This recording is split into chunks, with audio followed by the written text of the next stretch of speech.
Okay.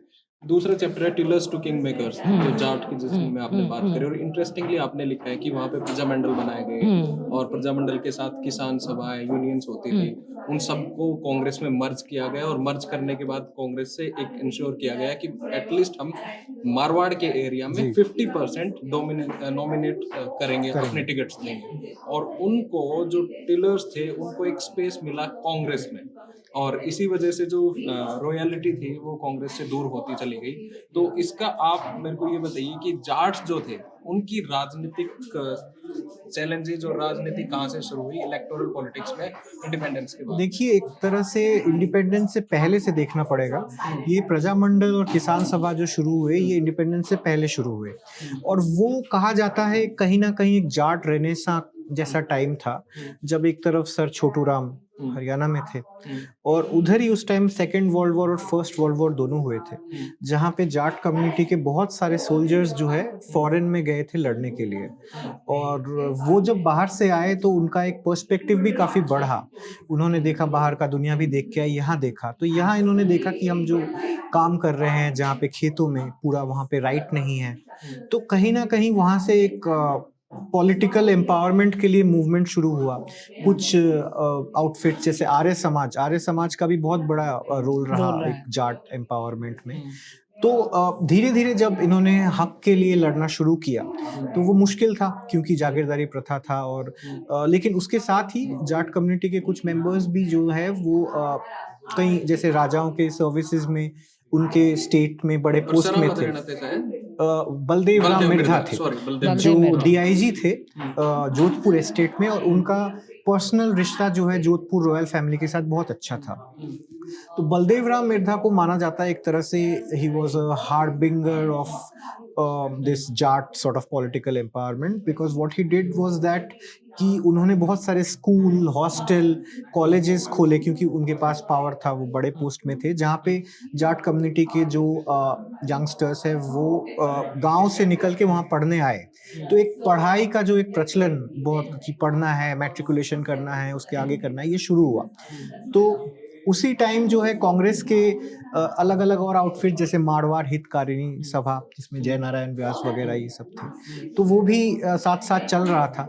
तो कहीं ना कहीं इन दोनों मूवमेंट्स को एक दूसरे में एक कन्वीनियंट अलायंस मिला, क्योंकि कांग्रेस का आइडियोलॉजी तो वहाँ पे फॉर एग्जांपल जयनारायण व्यास मानिए प्रोपोगेट कर रहे हैं, फ्रीडम की बात कर रहे हैं, राइट्स की। कांग्रेस मिला क्योंकि एक तरफ तो, क्योंकि दूसरे साइड में तो जागीरदार वाला साइड है, तो वहाँ तो ऑलरेडी द सिस्टम चला आ रहा है जहाँ पे राजा इज द सुप्रीम पर्सन, और उसके ऊपर जो ब्रिटिशर्स जो है पूरा सुपरफिशियल रोल में है ओवरऑल। बट कांग्रेस के पास ग्राउंड सपोर्ट कहाँ से आएगी? गांव से आएगी। गांव में कौन से कम्युनिटीज के पास से आएगी? जो फार्मिंग करते हैं, जो अफेक्टेड है जागीरदारी प्रथा से, जिनको आगे बढ़ना है। और तो उस टाइम पे मारवाड़ किसान सभा का कॉन्स्टिट्यूट किया गया, और मारवाड़ किसान सभा जब कांग्रेस में मर्ज हुआ, उसके साथ साथ कांग्रेस का जो एक ग्राउंड लेवल सपोर्ट, जिसको आज हम कैडर कहे पार्टी का, या कोई ब्लॉक लीडर, जो आज स्ट्रक्चर है, तो उनको वो एकदम से मिल गया, क्योंकि वो ग्राउंड पे मारवाड़ किसान सभा के हर गांव में लोग हैं। और same with Prajamandal Shekhawati side में हुए ज्यादातर जो, तो वहां पे अर्बन जो प्रजामंडल थे उसमें तो बहुत ज्यादा जनरली प्रिविलेज्ड क्लासेस ही थे, लेकिन वहां पे भी जाट कम्युनिटी प्रजामंडल में, खास करके गांव वाले साइड में उन्होंने, और जयपुर के भी जो प्रजामंडल है उसमें भी मेंबर थे, और ये सब कुछ मिलके कांग्रेस को एक ताकत मिला, जिससे उनका एक फर्स्ट आई थिंक एक political party organised ground level cadre वाला वो उनको मिला, और जाट कम्युनिटी इसीलिए ट्रेडिशनली जो है कांग्रेस को वोट करती रही। ये तो पास रहा। अब अगर हम प्रेजेंट की बात करें और इसका क्या इम्पैक्ट है, अगर आप देखें तो लास्ट चुनाव में फार्मर प्रोटेस्ट हो रहे थे अपने पंजाब, हरियाणा, पूरा इस एरिया में, and it had an impact in, या अग्निवीर है ना, Agniveer and these two policies, ये जो अग्निवीर और जो फार्म लॉज वाला था, जिस पे बहुत सारा प्रोटेस्ट हुआ, फिर उन तीनों लॉज को रिवोक किया गया, उसका अच्छा खासा इम्पैक्ट पड़ा। आप अगर देखेंगे 23 का विधानसभा चुनाव, पूरा शेखावटी एरिया जो था, Congress did very very well despite losing the elections they did very well. not there only. In Lok Sabha Lok Sabha last as year, well. 2024, CPIM के जो candidate है, he's been losing 6-7 elections he's been losing.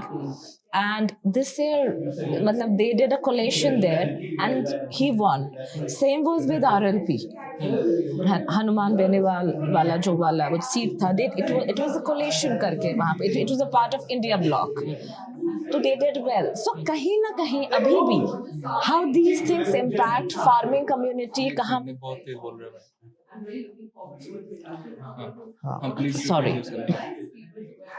So कहीं ना कहीं how farming community का जो वो एकजुट होके एक दूसरे के लिए खड़ा होना और कांग्रेस को कैसे अभी भी बेनिफिशियल हुआ. एंड 2024 इलेक्शंस अगर आप देखेंगे हैट्रिक नहीं हो पाया यहाँ, बीजेपी 25 सीटें नहीं कर पाया, तो अपना जो Congress plus India block they did very very well. इसमें इंटरेस्टिंग चीज ये है कि इसमें मैं आपको एक बार इंटरप्ट करूंगा. इसमें एक आप जाट कम्युनिटी के बारे में कह रहे थे, इसका एक ओवर द टाइम देखिए क्या हुआ कि सब जैसे हमने कहा कि एसिमिलेट हो गए, तो बहुत सारे राजपूत कम्युनिटी के भी कांग्रेस में जुड़ गए, जाट कम्युनिटी के भी बीजेपी में जुड़ गए. लेकिन एक जो असर्शन होता है, मानिए पूरे कलेक्टिव, जब कोई सरकार बदलना होता है या कुछ एक मूड बन जाता है कि वोट किसी के खिलाफ देना है, इसका एक एग्जाम्पल हम देख सकते हैं. एक पॉपुलर गाना है राजस्थानी, तेजल सुपर डुपर, जो वीर तेजा जी के ऊपर बना हुआ है. That has sort of become the reflection of Jat pride, especially after these farmer movements and Agniveer protests.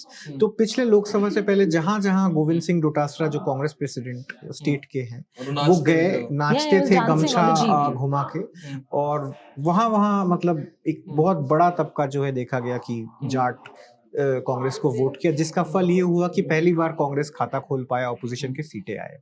और एक और ग्रज भी है जब हम बात करें. हाँ, ये पूरा ये जरूरी है. एक बहुत बड़ा ग्रज है दैट सीएम नहीं आ पाया, सीएम नहीं आ पाया. So I mean it's a grudge, king maker होने के बावजूद, किंग मेकर होने के बावजूद है ना, सीएम नहीं होने वाला. इसका क्या रीजन आप देखते हो? क्या राजस्थान में इस कम्युनिटी में कोई ऐसे लीडर ही पैदा नहीं किए? लीडर तो बहुत सारे हैं, वी हैव रिटन. और जब अशोक गहलोत जी सीएम बन रहे थे, है ना, उस टाइम पे it was, you know, people said, sources said, we were not here and we were in schools then, but then 2000 उसमें परसराम मदेना जी almost, you know, I think people thought he is maybe the CM candidate, but ये बात जाटो कोई सुननी, हिंदी में बताओ. हाँ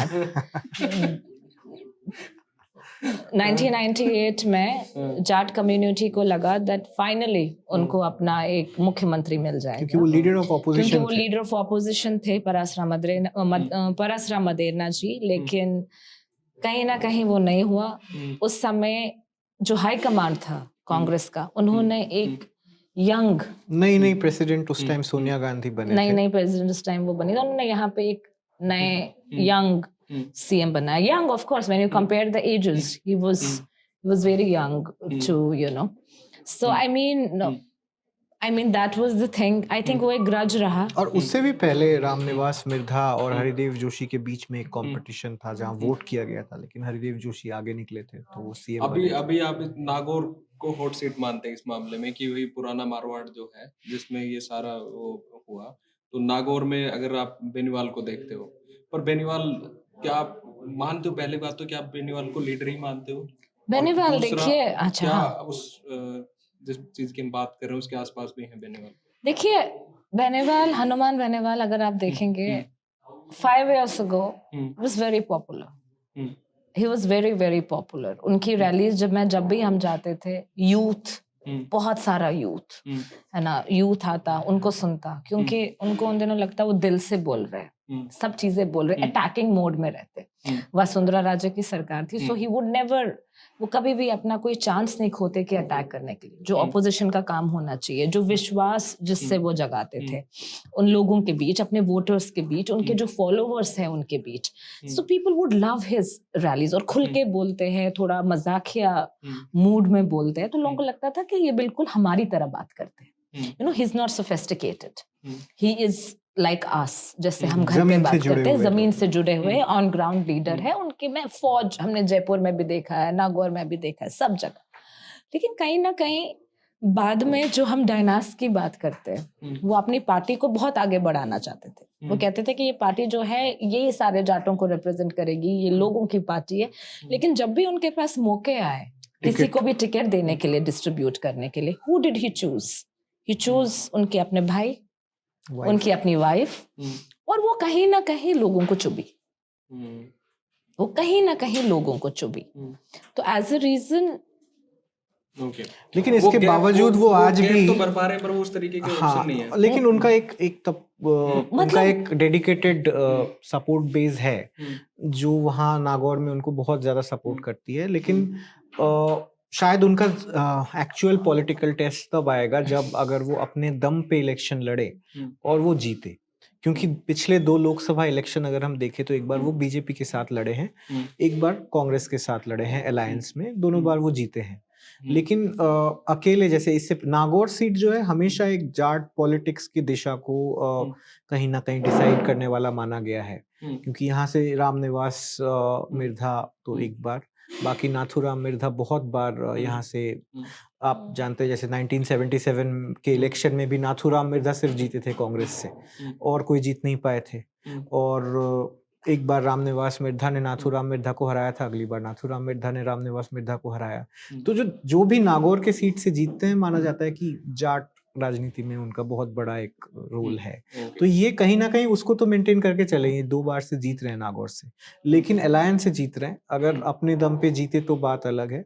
but having said all that, Beniwal's like reputation और image या जो एक उनका फॉलोइंग है, वो आई थिंक कांग्रेस बीजेपी के जो इंडिविजुअल जाट पॉलिटिशियंस है उनसे कहीं से आई थिंक आगे होगा उस हिसाब से, because popularity. I don't know future of RLP